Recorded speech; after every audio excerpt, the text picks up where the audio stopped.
Kaixo eta ongi etorriak onkixin bertze behin honat magazinera gaur abenduaren 22. eguna dugu, hortzeguna.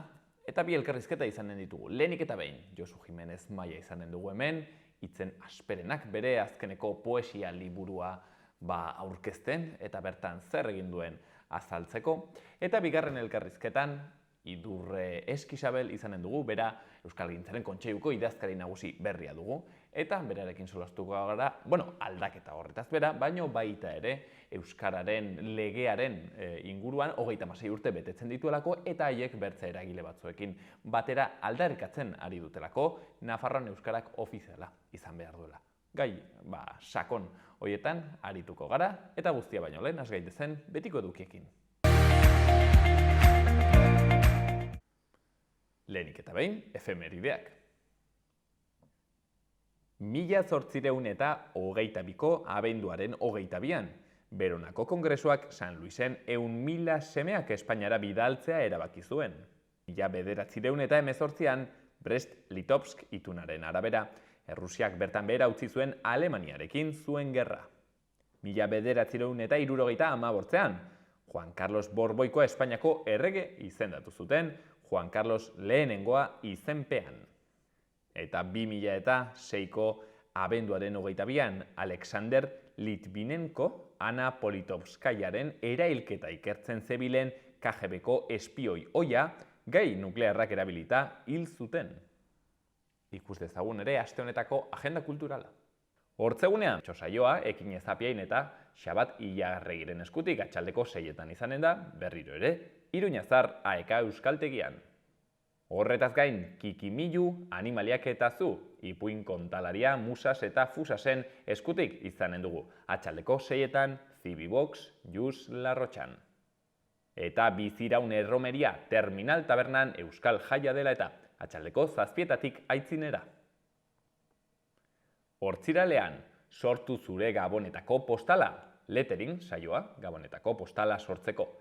Eskuz idazteko artea, ederra dena praktikatzekoa, Eguberritako postal ederrak sortzeko erabiliko da, Estitxu Larrea Lehatxeren eskutik.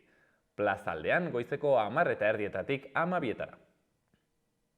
Larunbatean, horra, hau, espektakulua, emanaldi komikoan, Popi Zarratrako, Pailazuek eta Berriozarko Haur eta Gazte taldeek parte hartuko dute. Magia eta musika emanaldia eskainiko dute.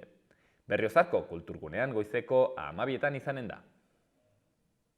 Eta hurrengo astelenean, Grinch filma euskaraz, Sarrigurengo Oihanburu Aretoan atxaldeko 8:30.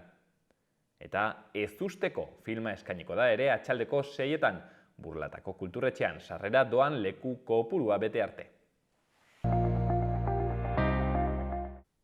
Egunkarien azalak. Diario de Notiziasen, lerroburu handi batean, Herripagainak 470 etxe bizitza berri hartuko ditu azalera komertzial handi baten ordez. Foru gobernuak 170 murriztu du merkataritza erabilera eta gainerakoa bizitegi erabilera bihurtu du. Eraikitako pisuen erdiak babestuko dira. Antolamendua plaza publiko baten inguruan eratzen da. Baita ere, Ezkabako parkea eginen da defentsa desblokeatu ondoren azkenean. Argazkian Kike Garzia bere gola ospatzen eta izenburuan, Ezustekorako tarterik gabe. Osasunak ordu erdian itxi zuen kanporaketa Arnedorekin, 1-3 irabazi zuen. Berri gehiagotan, Kortesekoa zen emakumea senarrak erail zuena Zaragozan. Baita ere, AP-18 autobideko tarifak eta bidesariak 6,9 igoko dira. Eguesko poliziburua kaleratu dute agente gehiago eskatu ondoren. Baita ere, Maiak aurrekontu gutxiko zor gehiagoko eta aurrezpen gutxiko agintaldia amaitu du. Eta azkeneko berrian Siemenseko kaleratzen negoziazioa amaitu da eta gaur jakinaraziko dira ondorioak. Diario de Navarran, lerroburu nagusian, gobernuak Sodenako gerenteak kargutik kendu zuen, maskarak erosteko legezkotasuna zalantzan jarri zuelako. Irujok atzo arte zuen gobernuak abuztutik ezkutatu duen datu horren berri eman. Argazkian Ruben Garzia gola ospatzen eta izenburuan Osasunak irribarre egin du kopan. Erroiuek Arnedo duin bat kanporatu zuten kopan Kike Garziaren 2 gol eta Ruben Garziaren gol bat golei esker. Berri gehiagotan, Iruñak aurrekontuak luzatuko ditu Navarra Sumaren proiektuari uko egin ondoren, eta Nafarroko autobideko bidesariak 7% inguru igoko dira. Gara egunkarian lerroburuan, investiduraren gehiengoa konstituzio auzitegiaren betoa ekidingo duen lege baten alde. EH Bilduk eta ERCek Sánchezen gobernuko bazkide nagusietako bik babestu egin dute auzitegi konstituzionalaren esku sartzea saiesteko lege proposamen bat presaz izapidetzea. Atzo atzera bota baitzuen bere erabakia zuzentzea. Argazkian berriz, Santo Tomaseko postu batean aur bat ageri da, eta izenburuan San Tomas indartsu itzuli da 2 urteko geldialdiaren ondoren. Berri gehiagotan, Iruñeko udaltzaingoak bere armategiari taser pistolak gehitu dizkio, eta Felix Likiniano, utopiaren miliziano eternala, erreportaje batean. Berri egunkarian lerroburu nagusian, Kortesko 80 urteko emakume bat hildu senarrak Espainian. Atxilotutako gizonak poliziari entregatu dio bere burua. Maria del Carmen Ruiz Zaragozan bizi zen eta etxean hilda. Indarkeria matxistagatik hildute Kortesko 2. Andrea da aurten. Argazkian berriz, zenbait pertsona mahai baten bueltan taloak prestatzen eta izenburuan Santo Tomas jendetsua bueltan. Pandemia luzearen ondotik abenduaren 21 jaia ohiko moduan itzuli da ura ospatzeko ohitura duten herrietara. Txistor eta talo postuak nonahi eta jendetza elkartuta. Berri gehiagotan, esklabo bihurtu gaituzte kliken kontaketa kuantitatiboaren falazia, erreportai batean. Bertze berri batean, zuzendarien eta langileen batzorde bat eratuko dute Donostiako Esian, eta Bizkaiko metalgintzako bilera akordiorik gabe amaitu da. Akitzeko Euskal Herria Irratia. Berri nagusian, Olentzero, Euskal Herria Irratian izanen da. Aurrek irratira deitu ahal izanen dute, 948-1701-50 zenbakira, arekin zuzenean mintzatzeko. Deitzen dutenentzako opari andanarekin etorriko da irrintzi torrera ikazkina. Bideo streaming bidez eskainiko dugu saio berezia. Baitere, noiz iritsiko da Olentzero zure herri edo auzora? Eta azkeneko berri batean, musukoen erosketan legea urratu zela prentsatuta kargu gabetu zuten Sodenako burua.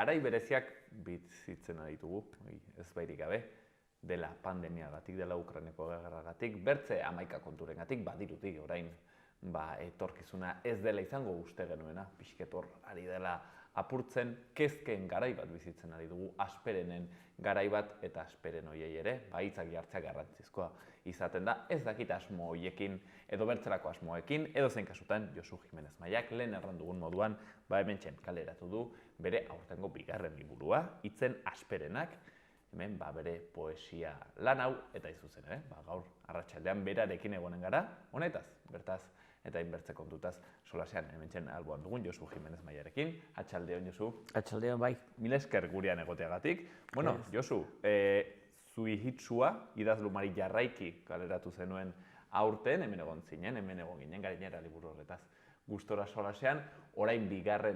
poesia liburu hau, aurten Josu superproduktibo, herri zara.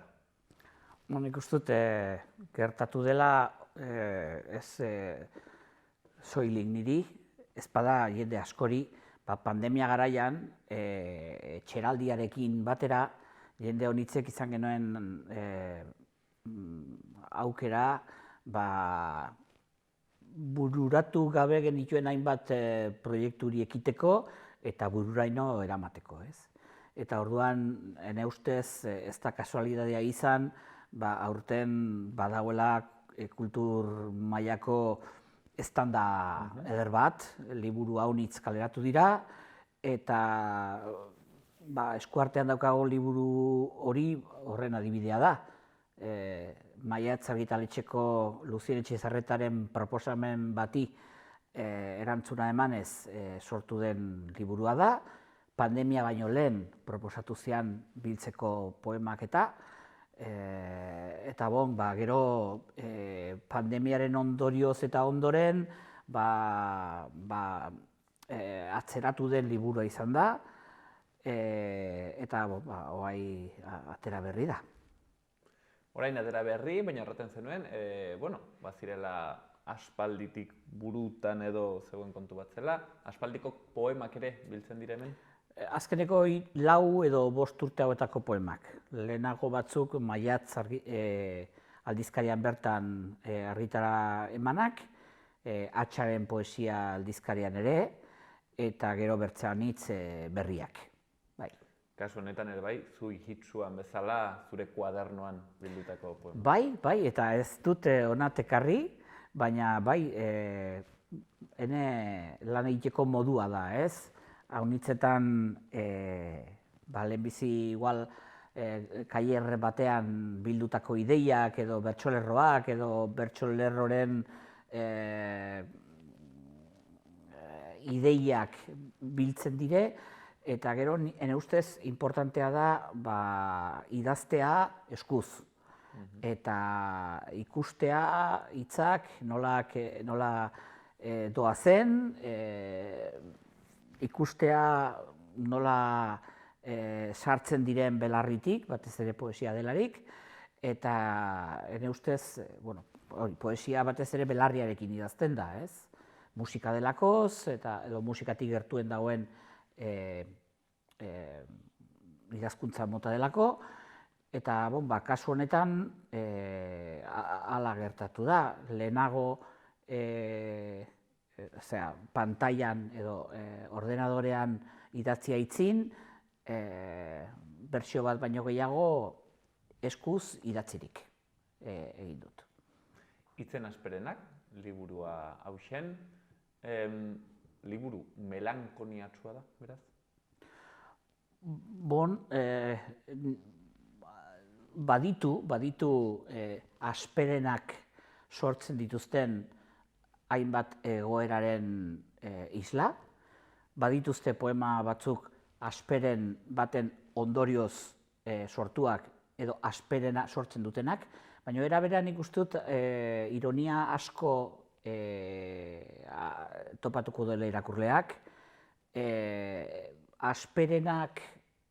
hitzen asperenak deitzen da, baina agian berdin izan zitekeen asperen hitzak, asperen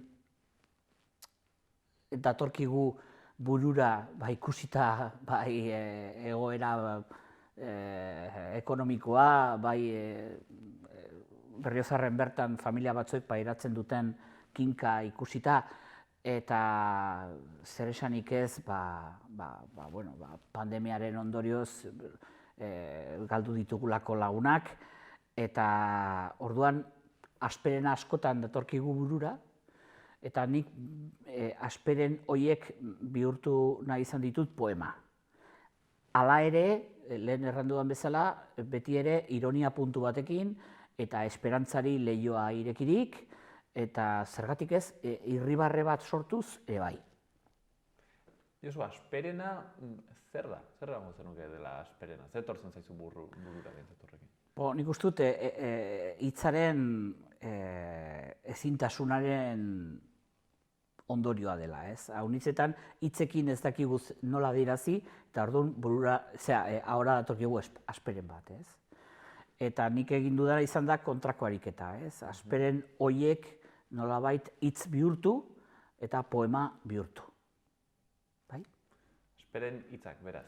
Eta hortaz hartzen aldugu ere bai gure garaia asperen garai bat dela, garai berezi batean gaude, hau da, konparatuta ez dakit, bertze garai batzuekin, ez dakit, duela 20-15 urteko garaiekin, orain bertzen momentu batean gaude, eta asperen momentu bat izan. Nik uste dut duela 15 edo 20 urte saldu ziguten mundu zoragarri neoliberal marabillosua, liluragarri hori, fake bat zela, argi dago, eta orduan ohartu egin dira batzuk, edo ohartu egin gara oroar, nik uste dut gauza nahiko orokorra dela, nahiko garai latzak direla, kapitalismoaren azkeneko fasean neoliberal hortan gaudelarik, nik uste dut baditugula arrazoi asko kezkatuta egoteko, kezkatuta baino haserre egoteko, ez?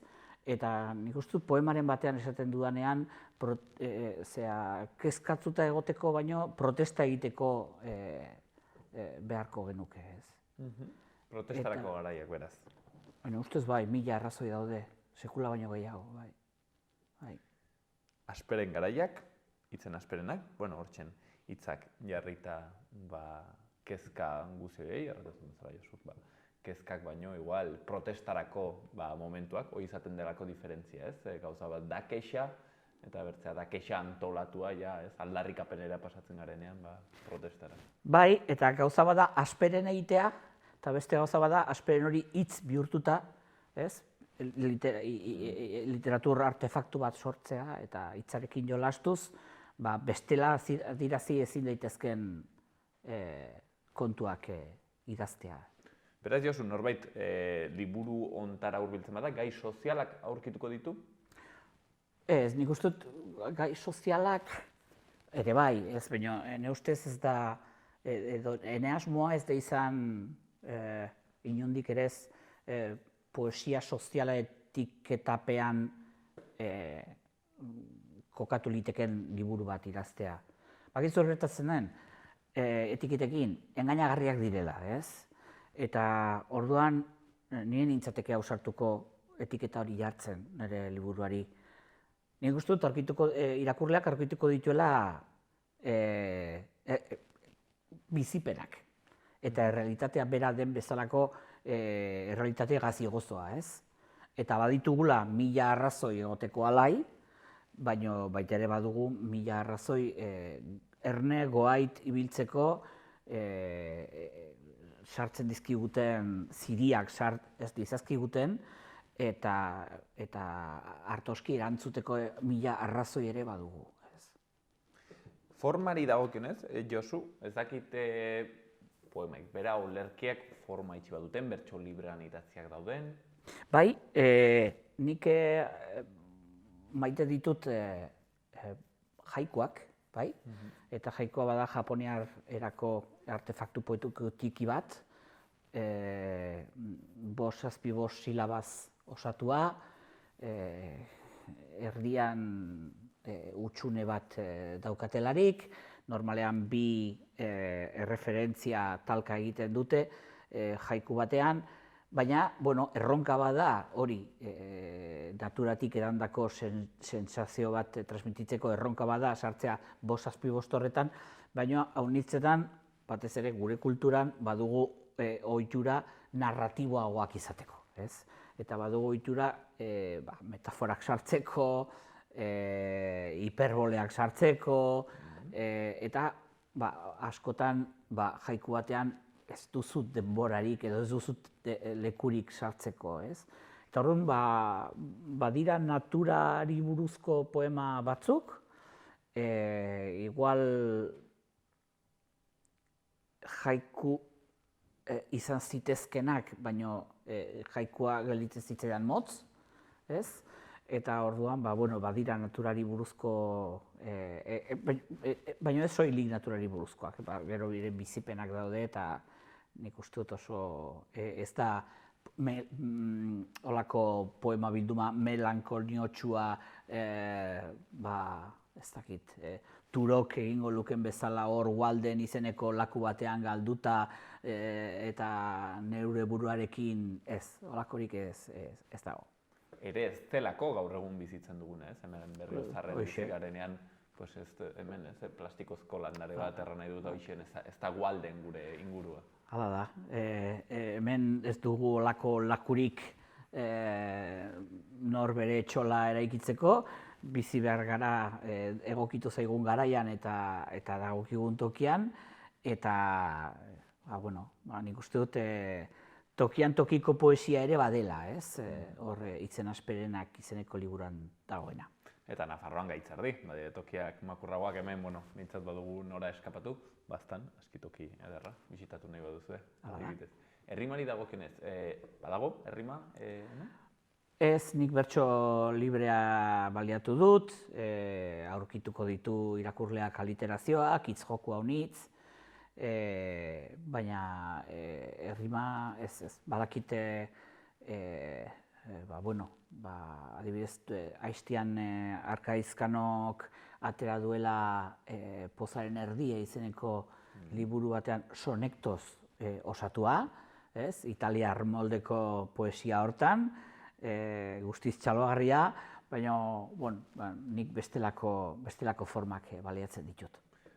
Pentsatzen, ezagik Josu ala izanen den, akaso gaur egun errimak ez du hainbertze tokirik poesian ere jendartearen eskakizunak nolabaitera aldatu direlako? Erran nahi dut, akaso garai batean, errimak ematen duen musikalitate hori beharrezkoagoa zen, ez zeudelako hainbertze formatu alakoak, eta baita ere poesiak memorizatzeko, gero errezitatu alitzateko, eta igual beharrezkoago zen, baina gaur egun musika, baduguna ez aize hurbilagoa, ezagitez, rapa badugu, ere bai, badirelako bertze formatuak nolabaiteri akaso asetzen dutela errimaren kontu guztia hau, zeren errimak toki handitz badu, baina igual formatu horietan gehiago, musikarena, abestiena eta bar. Eta akaso gaur egun, poesian ez da hain beharrezkoa, ez du hain papar zentrala horrek, ez da egitala izan den. Bai, nik uste dut bertsolaritzak baduela, errima oinarri, eta duela mende bat Lizardi eta Labaseta eta hauek hasi zirenean euskarazko poesia kultua idazten, hain zuzen ere bereizteko bertsolaritzatik hautatu zuten bertso librea, ez? Eta nik uste dut, zorionez, gaur egun bertsolaritza mundu aberats eta zoragarri hortan badagoela maila ikaragarri ona, eta Aistian probatu eta frogatu denez, badira bertsolari batzuk poeta izatetik aski hurbil daudenak, ez? Eta, hor badago sinergia bat zorionez, ez? Eta nik uste dut, ene poemetan ez dago errimarik, baina bai dagoela barne errima, aliterazio asko aurkituko ditu irakurleak, eta nik uste dut badirela horietako asko eta asko ozenki irakurtzeko poemak, orduan benetan ikusten baita barneko errima eta barneko sonoridade hori, ez? Hortxen, artefaktu ederrau, irakurri beharko duguna, hitzen asperenak. Josu, bertze kontu bat, arreta deitzen duena, zuzen ere, iruditegia, hemen, Maite Ramos Fernandezek egin duena, ez azalean bakarrik, noski, barnean ere bai, badire bertzelako irudiak. Nola izan da kolaborazio hau? Bai, izan ere, Maiatz argitaletxeko Luzien Etxezarretak proposatu zion Maiteri, Maitek behin baino gehiagotan egin dituelako Maiatz aldizkariaren azalak. Eta orduan, Luzienek maite du estilu hori, eta orduan proposatu zion egiteko hainbat irudi. Eta orduan baliatu du lako teknika misto bat, akuarela eta tinta, eta oso emaitza polita eman du, ez? Eta, hor nik uste dut bakarrik irudiengatik mereziko lukela liburuak. Azaleko adibidez, ez dakit zer adierazten dizu edo zer aurkitzen diozu irudi horrek? Oso kuriosoa da, nik uste dut irudiekin gertatzen da neurri batean poesiarekin gertatzen den bezala. Poesia prosa baino exigenteagoa da, jende hau nitzek esatu, eske ni poesia. Poesia exigenteagoa da prosa baino, eta, claro, segun ze bizipenak dituzun, eta ze backgrounda duzun, poema batek esango dizu zerbait edo gutxiago esango dizu, ez? Eta nik uste dut irudi hauekin berdin gertatzen dela, ez? Eta nik uste dut badela olako, errealitateari ekiteko nahi bat, ez? Nahimen bat, hor desira bat, ez? Iritsa, ez? Eta nik uste dut, poesiak azken finean errealitateari ekiteko beste tresna bat da, ez? Tresna lirikoa nahi baduzu kasu honetan, baina ene ustez, benetan irudi zoragarriak, eta biziki eskertzen diot Maiteri, baita Luziel Etxezarretari, noski editoriari, egin duten apustua. Durangoko azokan egon zineten, Josu? Bai, Durango azokan izan ginen, eta gustora saldu genituen poesia beti saltzen delako guti ez, baina, ale batzuk saldu genituen. Jendeketa egon zen ez, errantze duten jendean dana bat egon zela, batez ere egun batean, hortzegunean ezparan Ni hortzegunean izan nintzen, eta egia esan gustora, eta beti aspaldiko lagunekin eta laguntzarrekin berriz biltzeko para da, eta igandean ere egin genuen liburuaren aurkezpena, eta gustura.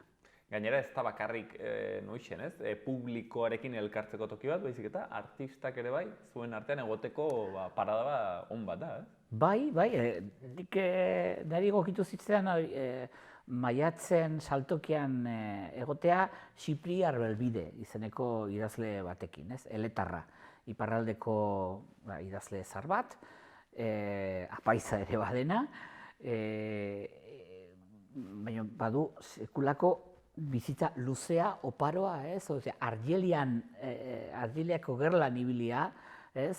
Eta orduan asko dauka idatzita, gero ibili zen misionesta ere Afrikan eta hango hizkuntza bat ikasi, eta orduan bakarrik olako jendearekin egoteagatik, ez? Merezi du, ez? Eta ikustea ze aberatsa den euskal literaturaren mundua, ez? Eta ikustea, badirela oraindik nolabait esateko beste belaunaldi bateko idazleak, baina gu baino gazteagoak diren idazleak ere badatoz joka, eta nola aldatu den literaturaren ikuspegia, ez? Xipri Arbelbide bezalako idazle bat, apaiza, beste belaunaldi batekoa, ez? Eta gero ate joka datozenak, emakumezkoak, gazteak, ikasketa maila universitarioekin, eta esaten duzu, nola aldatu den literaturaren aurpegi hori, ez? Eta pozgarria, oso pozgarria. Arro egoten algara? Nik uste baietz. Gertatzen dena da, egoera diglosiko batean eta etengabeko erasoak oraindik ditugularik, batzutan zaila da pozik egotea. Baina nik uste dut, ikustea Durango bezalako zerbait egon badagoela, eta ikustea zenbat idazle gazte dagoen, ze produkzioa duten, eta ze anitza den, bai? Eta hala ere nik uste dut, are anitzago izan beharko litzatekeela. Nik uste dut idazleok ausartago jokatu beharko genukela. Neronek ere, nik uste dut, oraindik badugula, nik uste dut euskararen mundua gehiago zabaldu behar dela, eta esparru gehiago hartu, eta batzutan idazleok igual hortan ere badugu erantzukizun bat, ez? Zertan izara pentsatzen? Askotan, konformagaitz jokatu beharko genukela, ez? Eta idazteko tenorean ere, igual gauza gehiagotara ausartu, bai? Baina, gero norberaren gabeziak edo norberaren mugak ere badaude, ez? Nik uste dut poema batzuetan ausart jokatu dudaloa, baina dudan sensazioa da, oro har, ez? Agian idazle hori dagokigula ausartago jokatzea. Josuren mezua. Josu, aprobetxatuko hemen zaudela ere bai galdetzeko, badezpada ez, norbaitek kuriosidadea izaten aldu, nola egiten da liburua? Nola egiten da, erran nahi dut, editoreen elkarlan horretan. Hau da, zuk prestatzen duzu etxean zirriborro bat, joaten zara editorearen gana, aurkezten diozu, alderantziz izaten da? Nola, nondik hasten? Kasu honetan alderantziz izan da, kasu honetan izan da editorearen beraren iradokizuna, nolabaiteko enkargu bat, ez? Berak nahi zituen Maiteren irudiak atondu eta aldizkarian lantzean behin edo sakabanaturik zeuden poema batzuk bildu, eta orduan enkargoa izan zen, gehiago idazteko enkargua, eta epe bat eman zian, hasiera batean epe hori izan behar zen motza, eta orduan hori ibili nintzen Ines Castilla lagunari hitzaurrea edo aitzin solasa enkargatzen dita batean egin behar zelakoan laiztera aterako zelako, gero etorri zen pandemia, horrekin dena gelditu zen bertan bera, eta etxeraldia, eta azkenik pandemia eta gero atera den liburua da. Tartean editoreak bidaltzen ditu probak,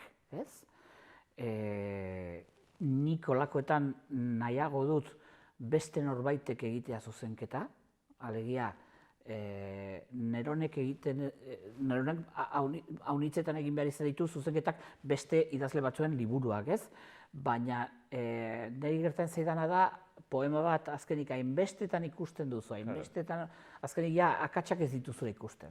Automatikoki irakurtzen. Are gutxiago pantailan. Orduan nik olakoetan nahiago izaten dut beste norbaiti pasa, eta liburua ezagutzen ez duen pertsona baten begiek, orduan taka harrapatzen dituzte hutsegiteak eta akatsak, Eta, gero,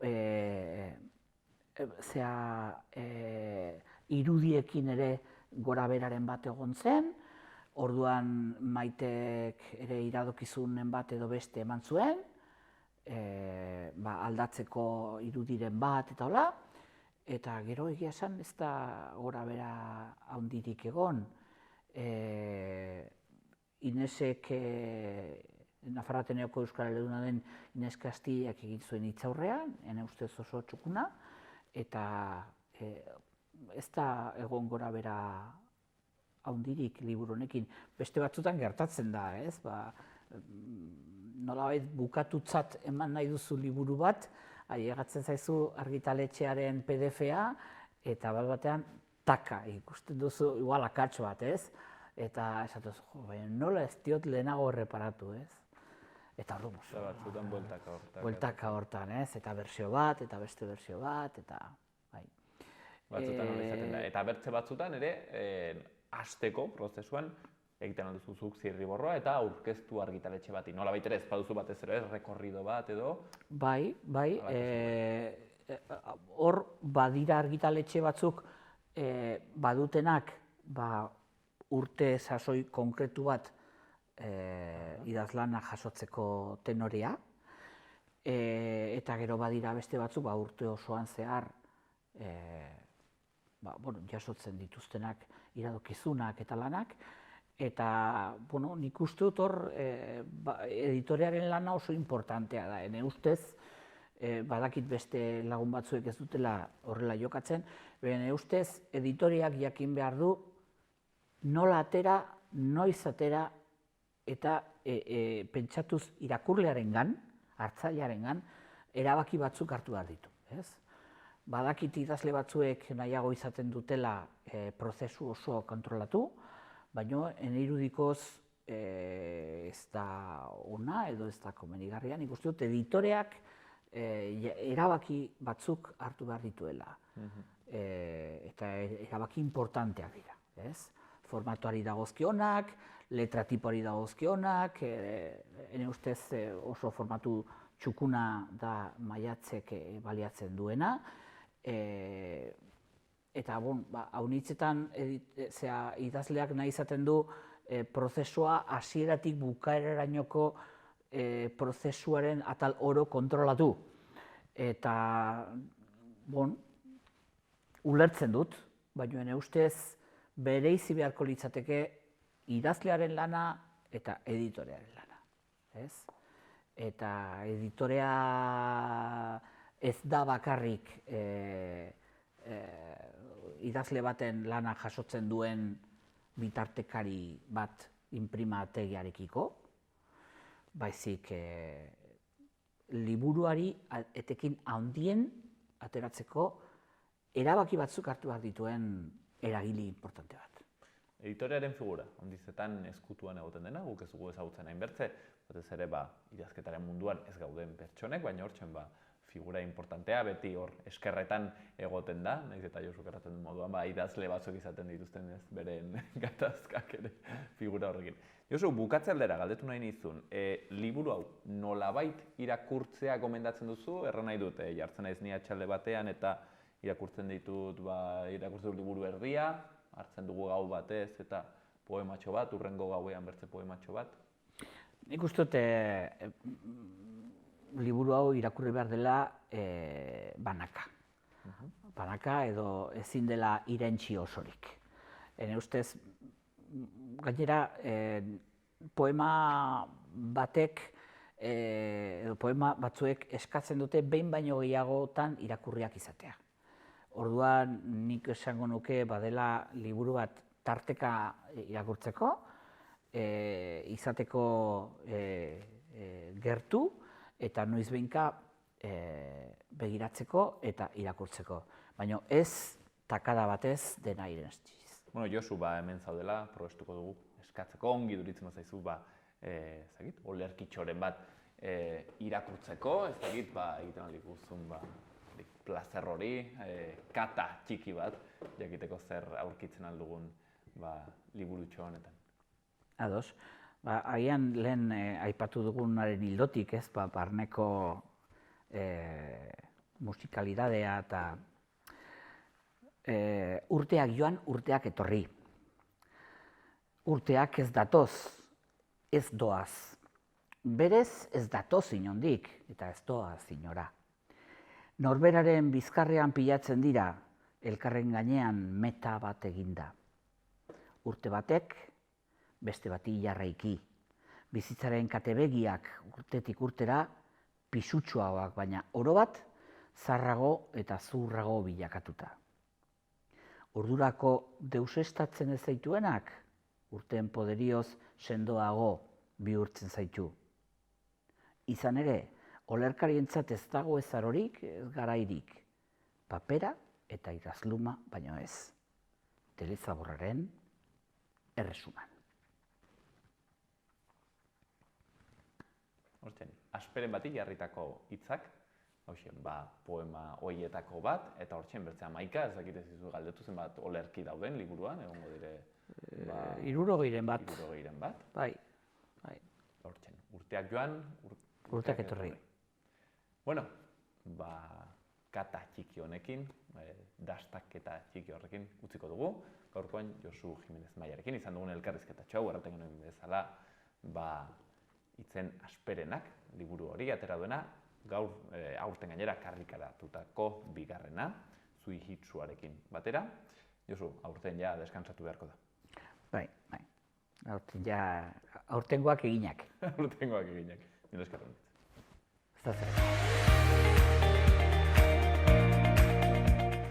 Gaurko eta biharko eguraldia. Gaur hortzeguna, eguraldiak ildo beretik jarraituko du. Temperatura maksimoak 20 gradu ingurukoak izanen dira Kantauri isurialdean eta 15 graduren bueltakoak hegoaldean. Egun osoan hodeiak eta ostarteak izanen dira, eta ziurrenik ateri eutsiko dio. Hegoaldeko toki batzuetan behe-lainoa agertuko da. Hego mendebaldeko haizeak bolada gogorrekin joko du.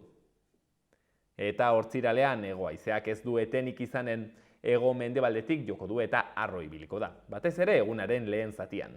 Iluntze partean indarra galduko du eta orduan kostaldean tarteka ipar mendebaldekoa edo mendebaldekoa sar dezake. Zeruan hodeiak eta ostarteak izanen dira. Atxaldetik aitzinera mendebaldean hodeiak ugariagoak izanen dira. Temperaturan apenas egongo dena aldaketarik eta hortaz epeletik jarraituko dugu, batez ere Kantauri isurialdean.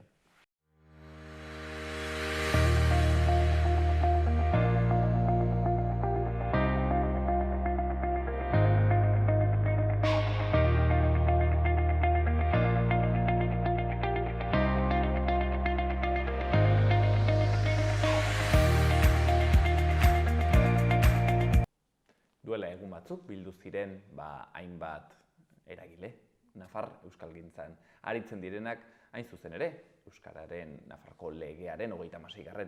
urteurrena betetzen zelako eta efemeride hori baliatuz aldarrikatzeko Nafarroan euskarak ofiziala izan behar duela. Bueno, hain zuzen ere, horren arira, solastuko gara, horren kontu, ea zer dagoen errateko horrekin, zer kontra zer alde, bueno, eta hain zuzen ere, gai hori hartzeko, Euskalgintzaren Kontseiluko idazkari nagusiarekin gaude. Kasu honetan, ez da Paul Bilbao, aitzineko aldiran hemen egon dena, izan ere, idazkari nagusia aldatu da, eta gaurkoan Idurre Eskizabel dugu gurean. Atxaldeon Idurre.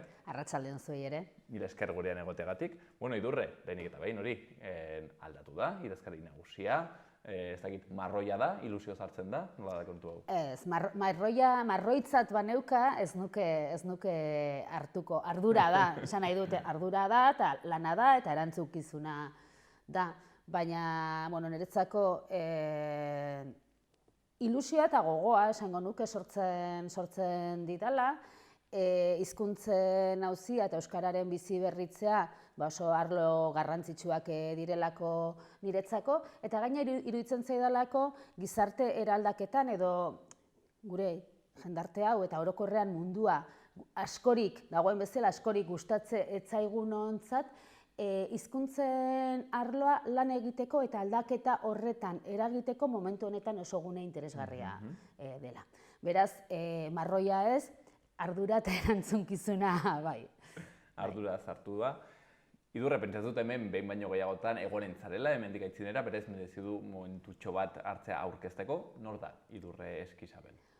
Bueno, ez da erresa izaten, ez? Norbere burua aurkeztea. Bueno, momentu honetan, lan eta bizi arlo importante batean, Kontseiluko idazkari nagusia, eta aurretik, EHUko Euskal Herriko Unibertsitateko irakasle izana naiz, Gizarte eta Komunikazio Zientzien fakultatean, kazetaritza arloan. Hain zuzen ere, aurretik, urte askoz kazetaritzan jarduna naizelako, lehendabizi Euskaldunon egunkarian eta ondoren berrian. Antropologia ere ikasi nuen, eta zer gehiago, momentu honetan Hendaian bizi naiz eta sortzez Beasaindarra izan, Gipuzkoarra izan, baina urte asko daramatzat jada Hendaian, eta bueno, pixka bat orain arteko nire ibilbidean kazetaritza eta gero akademian egin dudan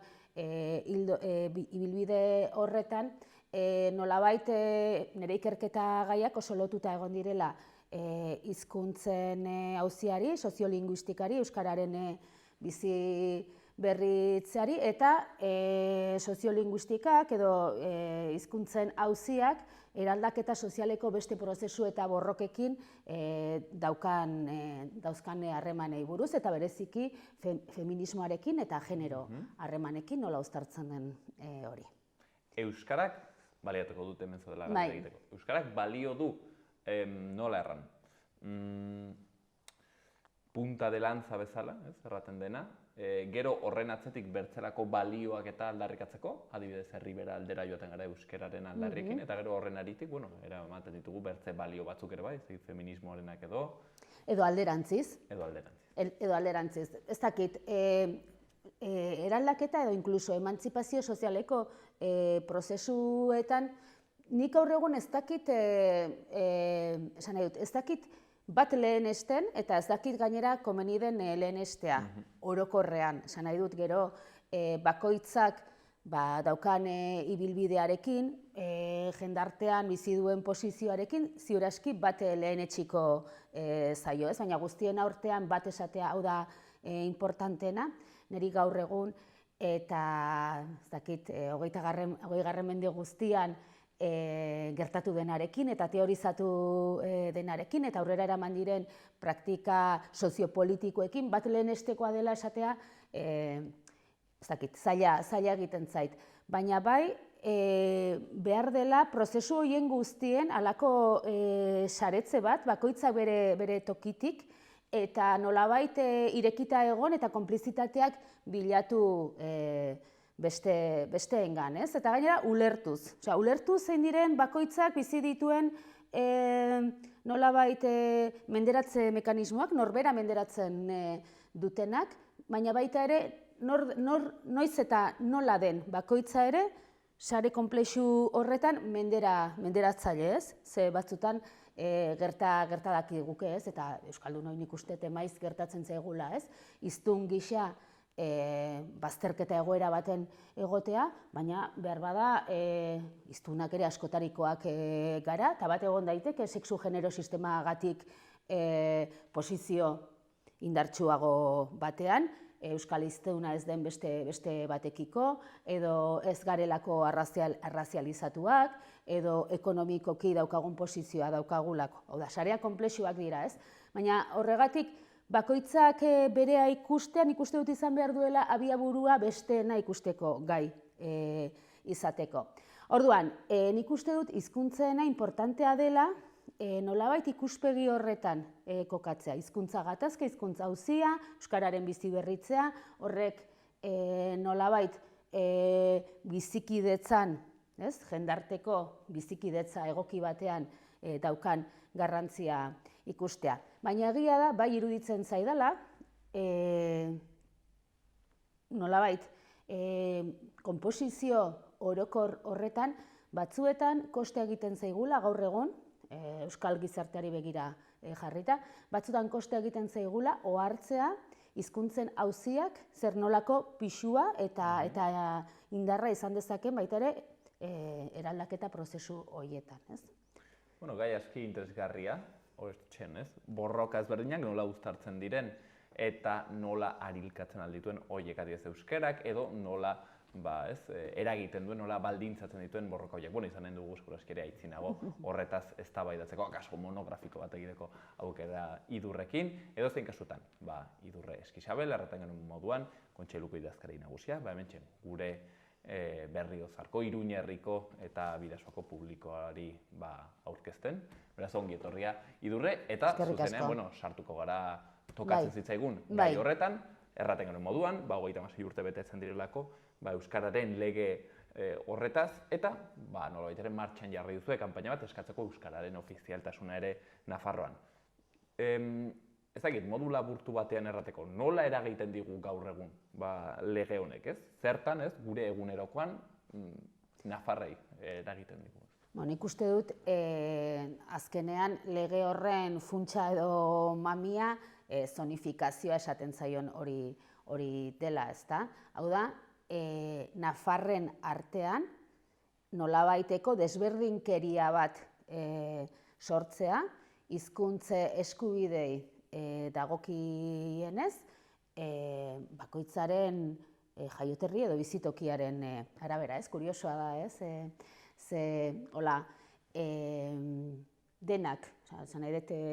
Denak diodanean, bai jendartetik, bai agintariak, denak jartzen garenean jator, asko erabiltzen dugun leloetako bat da, gaur egun mugak desagertarazi beharreko zerbait direla, ezta? Eta justu adibidez, euskararen legeak egiten duena da mugak ezarri, ez? Nafarren arteko mugak eta horrek azkenean sortzen duena da Nafarren arteko desberdinkeria bat, abiaburuko injustizia sozial bat, ezta? Eta gainera, Nafarroari begira eta Nafarroako kohesio sozialari begira, arazotsua gertatzen dena, ez? Helburua baldin bada jendarte kohesionatu bat, ez? Gure hiritar eskubideak han edo hemen izan berdintasunez aurrera eramateko aukera izatea, hor legea honek abiaburuan sortzen du arazo bat. Eta gainera, 36 urte daramatza indarrean, eta 36 urtez desberdinkeria eta injustizia bat oinarrian duen lege bat iraunarazten duzunean, horrek askotan daukan efektua da egoerak normaldu egiten direla, ez? Ohituraz eta ohituraz, nolabait permeatu egiten da iritzi publikoan ere, eta hori da arazoetako bat, ez? Halako egoerak hain luze irauten dutenean, eta zenbat eta luzeago iraun, naturaltzat jotzen direla azkenean, eta ahaztu ere egin gaitezkela, ez? Abiaburuko injustizia horrekin.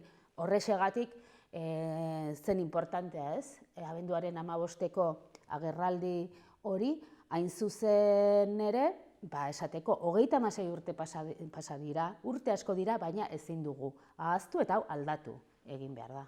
Nik ere topatu dut nire burua erranberra dut, ez baita ere, igual Madrilen erraten azaltzena, nola Nafarroan badiren 3 eremu euskaldun, eta gero konturatzen zara, nola Idurrek erraten zuen moduan, egindako lako konposizio, ez dakit artifizial, edo behintzat politiko baten ondorio ez alden, ez? Idurre, iparraldeko jendeari eremu euskalduna deitzen den jende horri ere eragiten digu lege honek?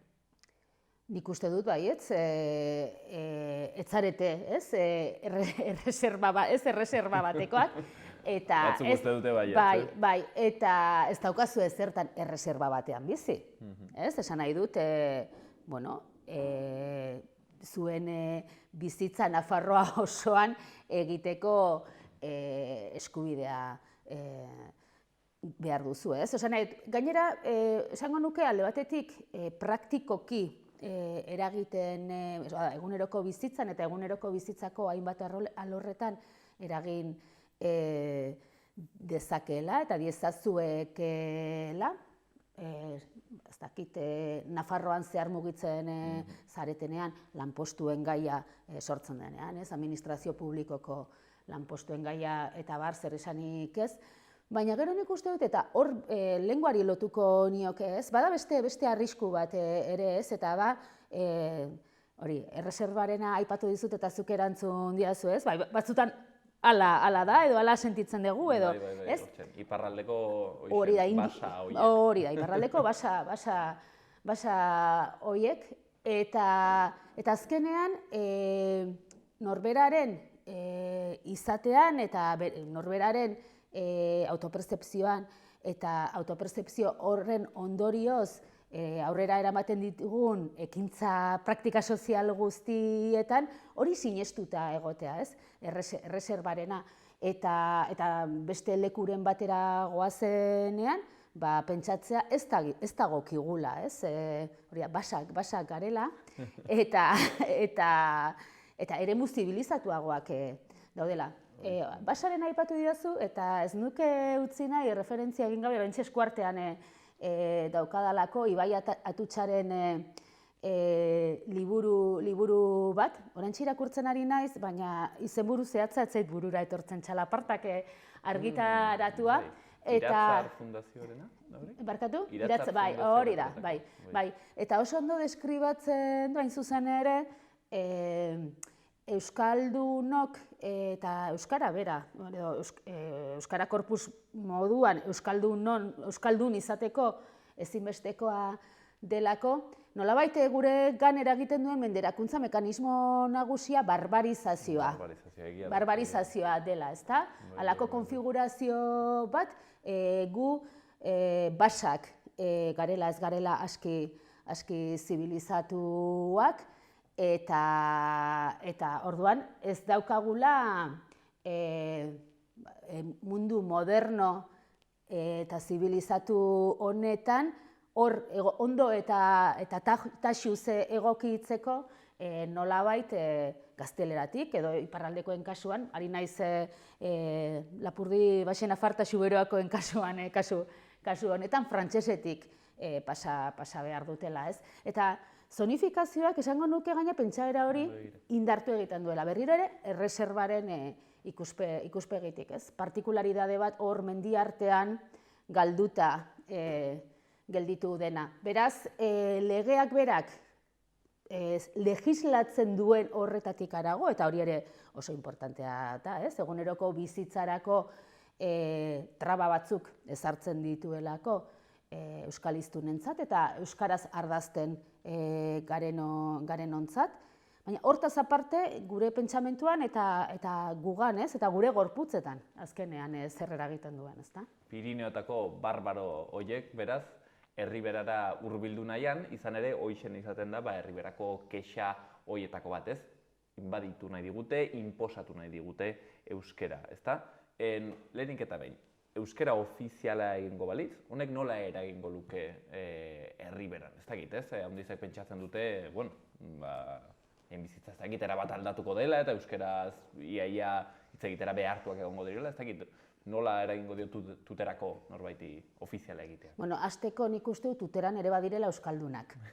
Ez? Ze hori ere batzutan ahaztu egiten zaigu. Hain justu, halako markoekin jokatzera behartzen gaituztelako. Baina herriberan ere badira euskaldunak, badira euskaldundu nahi dutenak eta badira euskaraz bizi nahi dutenak. Orduan, herriberarren artean ere badago egotekotan tentsio hori, ez? Ez da bakarrik zonifikazioak ezarritako iparraldeko eta hegoaldeko hoien arteko tentsioa bakarrik.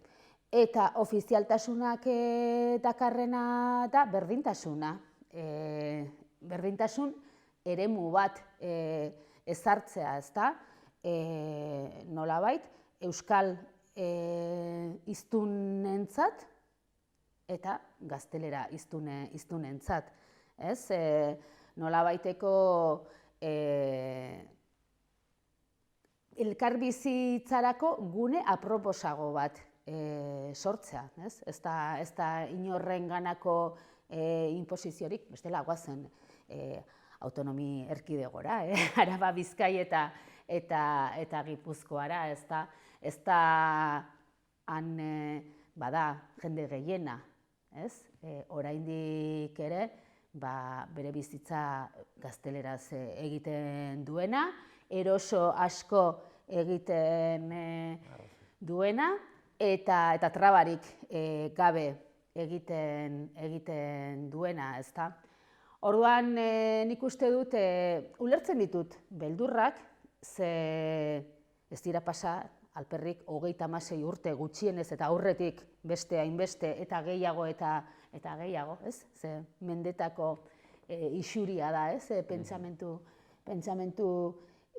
isuri hau hain zuzen ere inbasioaren eta inposizioaren eta ideia horiek guztiak ezartzen joateko. Nik uste dut behar bada euskalgintzaren aldetik bada asko lantzeko, zoritxarrez, Euri Lanbroa bezala, etengabe isurtzen joan den pentsamentu hori, gero ez da egun batetik bestera erauzten, eta ez da jendearen konbentzimentua egun batetik bestera aldatzen.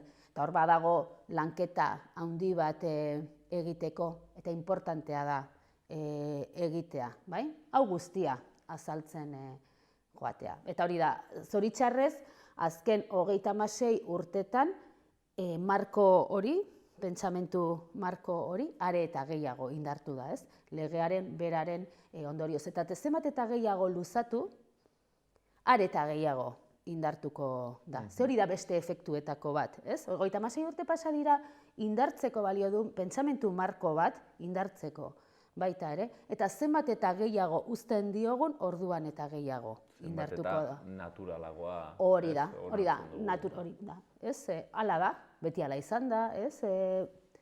Bai?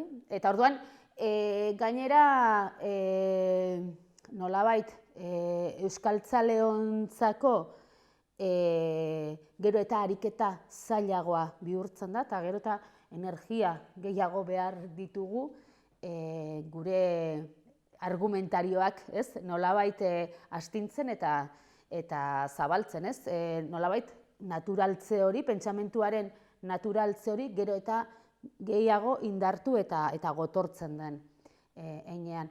Beraz, bada presazko zerbait honi buelta ematea. Idurre, normalki honen kontrargudioa izan ohi da, eta zonifikazioa ere justifikatzeko da erratea erabilera. Erabileraren kontua. Hoxen, herriberan egia da euskaldunak badirela, baino ez dakit eguneko 2-3 izango dire, Iruña herrian erdiko eremuan ere bai, antzeko zerbait izango da, beraz, hori nola jarri behar dugu, ofizialtasun egoera batean, berdintasun egoera batean, populazioaren aintzati txikiak erabiltzen duen hizkuntza bat. Zer erantzun horri? azken batean, aipatzen dudan bezala, mekanismo honek behin da berriro indartzen duena eta eragiten duena da, erabilera hori eta euskaltzaletasun hori eta euskal hiztun horiek gero eta gutxiago izatea besteak beste, hau da, beti erekotzen du egoera bat, ezta? Nik uste dut pixka bat pareka genezakela, esate baterako, azken boladan oso modan edo indarra hartu duen gizarte mugimendu bati dagokiola, sexu genero sistemarekin zer gertatzen den, ezta? Ni gogoratzen dut, orain zorionez azken urtetan, baina ez dira hainbeste urte, aldatu dira kontuak, baina esaten zen, ez? Zertarako inbertituko dugu, adibidez, emakumeen futbolean, oraindik ere ez da askorik inbertitzen, baina bidetxo bat eginda, ezta? Zertarako inbertituko da, zertarako sustatuko dugu hori, zertarako hor aplikatuko ditugu politika publiko batzuk, baldin eta futbolean jokatu nahi duten neskatoak, lau badira, edo bi, edo gutxi, ez? Edo, aiez hori, emakumeen, genero desberdinkeriari dagokiola, arlo askotara aplika genezake. Nola irakurtzen zen garai batean, eta gaur nola irakurtzen den. Eta ikusten dugu, hain zuzen ere, aplikatzen direnean, politika publiko batzuk modu egokian, aplikatzen direnean, emaitzak ere etorri egiten direla. Eta nolabait, jendartearen konposizio justuago bat ekartzen digutela. Nik uste dut, inork ez duela zalantzan jarriko, neskek kirola egitea, lehen 10% egiten bazuen 14 urtetik aurrera, bataz besteko bate jartzearren, zenbakia asmatzen ari naiz, baina ez naiz urruti ibiliko, ezta? 10% edo 8% segitzen bazuen 14 urtetik aurrera kirola praktikatzen, eta gaur egun emakumezkoen 30%ek 40 urterekin kirola praktikatzen badu, inork ez du zalantzan jarriko hori neurri egoki bat denik, ez? Gizartearen eta denon onurarako zerbait denik. Orduan, ez baditugu askotan sustapen eta politika publikoak aplikatzen, egoera kaskar batzuk, betiko hala izan daitezen izatera kondenatzen ditugu. Hor, galdera da, eta hor erantzun behar da, gizarteko sektoretatik, baina denok ez daukagu erantzuterakoan ardura eta erantzunkizun bera, eta hor agintariek eta politikariek erantzunkizun berezia dute, herritarren ordezkaritza hartzen duten heinean, ea euskarak beste erabilera posizio batzuk leuzkakeen Nafarroa hobea den edo ez den, ezta? Nik argi daukat erantzuna, argi daukat gainera ez bakarrik euskaldun eta euskaltzale naizen enean, baizik eta mundu justu dibertso eta zabalago bat nahi dudan enean ere, bat dator nire nahiarekin, ezta? Hoxen da, egin behar dizun galdera, izan ere, orduan ados gaude erabilera txikia dela, baina hori sustatzen aldela, gehiago izateko edo ez, beraz galdera, berez, fondokoa hori da, sustatu nahi da euskara, ala ez. Eta orduan hori bera, zergatik sustatu behar da euskara, herri beran. Bueno, batetik badaudelako hori eskatzen duten herriberarrak. Hori hasteko, hori, berriro ere, pareko adibide bat jartzearren, ezta? Eta berriro, sexu genero sistemarekin zerikusia daukan gatazka bat. Hendaian bizi naizenez, hurbil bizi izan ditudalako, ezta? Uste dute Nafarroan ere badakizuela, Irunen eta Hondarribin ze gatazka izan dituzten, bertako jai nagusiarekin, alardearekin eta emakumeen parte hartzearekin, ez? Eta momentu baten egin zen halako irudikapen bat, ez? Marko bat ezarri zitzaion irundarrek eta hondarribitarrek, eta hor egiten zen multzo monolitiko bat, irundarrak eta hondarribiterrek ez dute nahi emakumeek alardean parte hartzea. Kanpotik ekarritako zerbaita nahi hori. Eta hori zen egia. Eskari hori jatorrian Irundik eta Hondarribitik sortu zen. Eta gero, batean eta bestean sortzen dira halako tensio batzuk, bertako gizarte lokal horre modu batean erantzuten dio, eta oso minorizatuta geratzen da, ez? Nahi hori. Baina bertako botere harremanek oso fuerte jokatzen dutelako hor modu batzuetara. Nire pixkat herriberalkoarekin ere antzera gertatzen zait.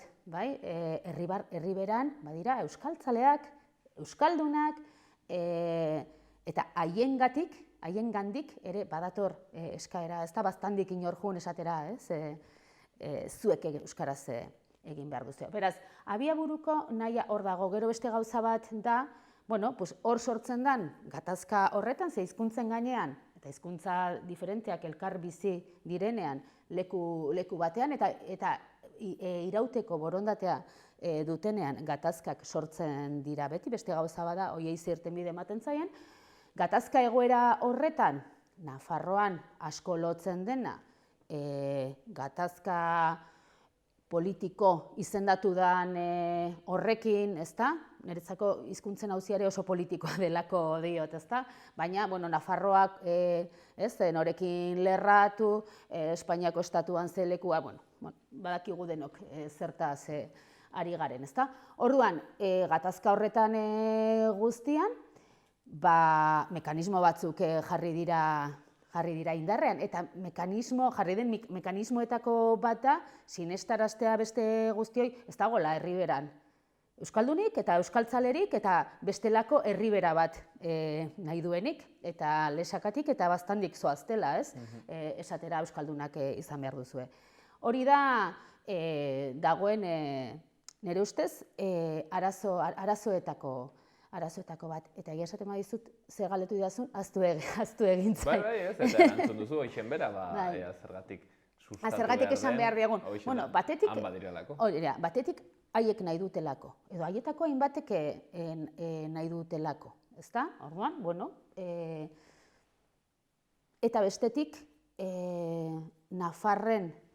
Nafarroa bere osotasunean hartuta, lehen aipatzen nuen bezala, zonifikazioak desberdinkeria bat sortzen duelako. Eta hizkuntz gatazka eta hizkuntz auzia egun konponduta, edo ustez konponduta dagoena baino, askoz ere termino justuagoetan, eta nolabait gizarte osoa kontutan izanik, denentzako onuragarriagoa izan daitekenetan, koka daitekelako.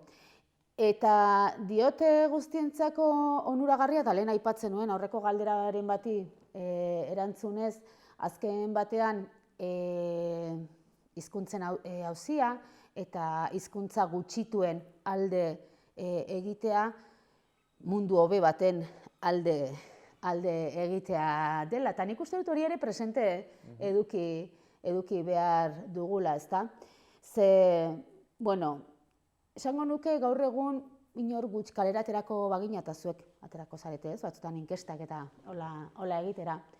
Eta galdetuko bazenute ze iritzi daukazu, ez? Gaur egun daukagun munduaz eta dena, ez? Ze txarra, ze gaizki, ez? Inorrezta, eta gira da, motibo asko dauzkagu. Esateko ez garela gustora bizi eta ezin biziak, edo bizigarritasunez bizitzeko zailtasunak arlo askotan gero eta gehiago ari zaizkigu pilatzen. Eta hor gakoetako bat nik uste dutela gaur egungo kapitalismo globalizatu gero eta gehiago erabiltzen da, ez? Lehen basa aipatzen zenuen Nafarroa iparraldekoak aipatzeko, baina gaur egungo kapitalismoaren forma izendatzeko ere gero eta gehiago erabiltzen den hitza da basatia, ez? Azkenean, jendeon bizitzetan zartada handiak ematen dituelako eta oso jasangaitza delako, sistema hau guztia. Sistema kapitalismo global honen zutoinetako bat hizkuntz homogeneizazioa da. Horitzen da ez, globalizazioak ekarri duena da, erabateko aniztasun guzti horiek murriztea. Hori da, ekarri du hori murriztea, ekarri dugu eta denok ari gara ikusten hizkuntz hegemonikoak are eta nagusiago bihurtzea, eta batez ere hizkuntza bat, ingelesa.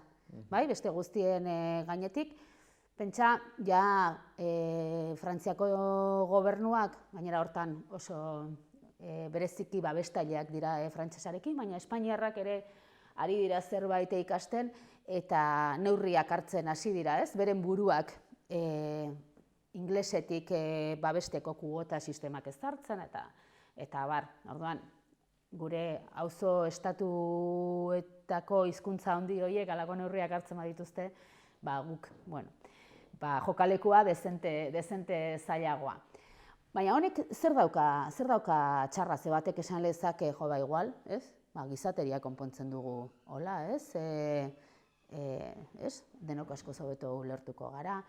Kontua hori da, homogeneizazio kultural batera eramaten gaituela, eta homogeneizazio kulturalak daukana da, azkenean Iruñeko kale komertziale nagusia eta Singapurreko kale komertzial nagusia kalkoak izatea, ezta? Marka berdinak, eskaparate berdinak, eta horren oinarrian denok ere nahi eta desio berdinak edukitzea. Bizimodu berdinak desiratzea, eta hain zuzen ere kapitalismo basati honek nahi dituen bizitza mota horiek desiratzea, gutako bakoitzak. Eta horrek daukana da, azkenean, bestelako munduak irudikatzeko tresnarik gabe uzten gaituela. Bai desiorik eta bai hizkuntzarik gabe bestelako munduak idazteko. Kulturen monokultibo bat, erraten ahalko genuke, ez? Eta gu normalki behiratzen dugunean, monokultibo bat, nizardakit, litxuena edo hartoena, normalki gustokago izaten dugu, baso bat, eta bere loreekin, eta bere animaliekin, eta zenbat eta komplexuago, zenbat eta anitzago, ederrago izaten delako. Eta euskerarekin ere halako zerbait gertatzen alda, ez? Erraten zuen bezala Idurrek, mundu homogeneo horretan zergatik ez, halako altxor bati eman bere tokia. Idurre, azkeneko galderatxo bat. Zein da zure ustez, hasi zarete kanpaina honekin, hasi bertzerik ez zaretekin, zure ustez hala ere, zein da gakoa euskara ofiziala bihurtzeko behingoz Nafarroan?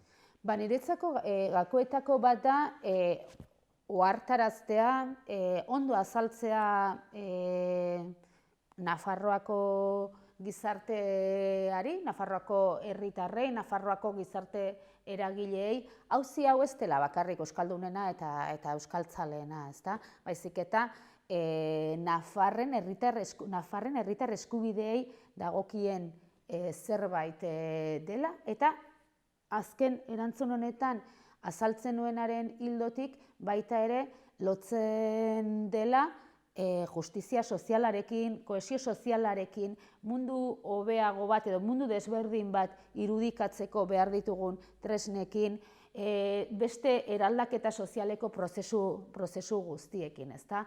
Ari garela azken batean bizikidetzaz, justizia sozialaz, kohesio sozialaz eta demokrazian sakontzeaz.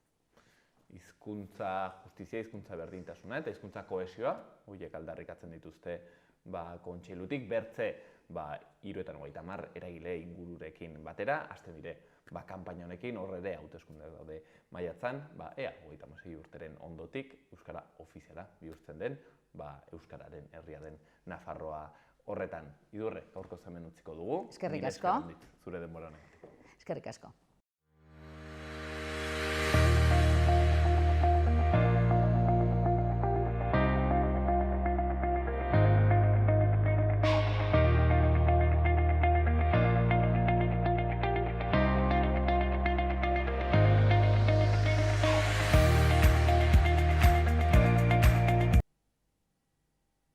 Hauxen dena, gaurkoz, hortzegun honetan irakasle haunditzen dago beren azken lan eguna, gu berriz bihar, hortziralean hemen izanen gara.